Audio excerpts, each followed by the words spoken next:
అధికారంలోకి రాగానే తెలంగాణలోని 3 చక్కెర ఫ్యాక్టరీలను ఓపెన్ చేస్తామని ఎమ్మెల్సీ నిజామాబాద్ ఎంపీ అభ్యర్థి టి జీవన్ రెడ్డి అన్నారు.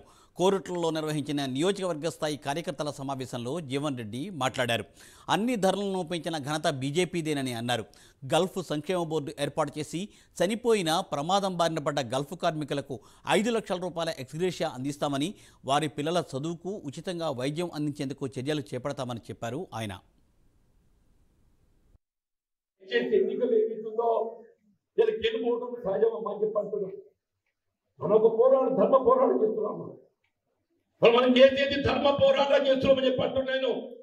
ఈ ధర్మ పోరాటంలో మనం ధర్మానికి న్యాయానికి ఒక ప్రతీకగా ఏదైతుందో ఎన్నికల్లో పోరాటం చేయడం మన బాధ్యత అని చెప్పంటున్నాం. వీళ్ళ జగిత్యాల్లో నిరుపేద వర్గాల కండగా నిలిచే విధంగా చెప్పంటున్నాను. నేను మా మిత్రుడు ధర్మపుర అరవింద్ గారు అక్కడ మంచిలో ఇక్కడ ఛాయపై చర్చ పెట్టిండే. నేను రాత్రి అట్లా 6-7 గుంటకి వస్తున్నా.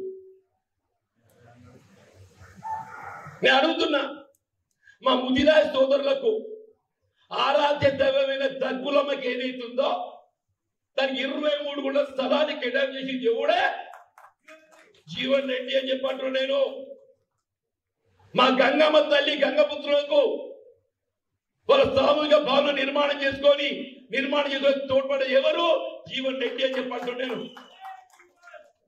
మా దళితులు ఎస్సీలకు ఏదైతుందో సామూహిక భవన నిర్మాణాల కొరకు నీకు చింతకుండ కానీ, బంజేతోటి కానీ, గాంధీనగర్ కానీ, చీలాగడ్డ కానీ, ధరుడు క్యాంప్ కానీ